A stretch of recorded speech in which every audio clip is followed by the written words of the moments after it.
अगर आप ना होती तो हम क्या करते अम्मी? भाई मैं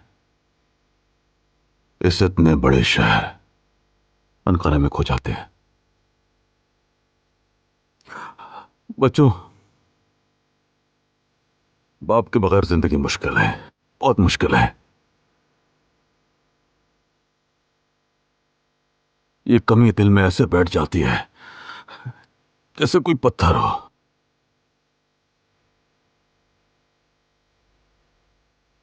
लेकिन मां के बगैर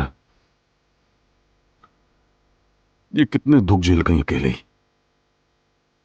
सब कुछ खो दिया, अपने प्यारे शोहर को मट्टी के हवाले किया, मगर जिंदगी में हमेशा सबसे पहले भाई और मुझे रखा।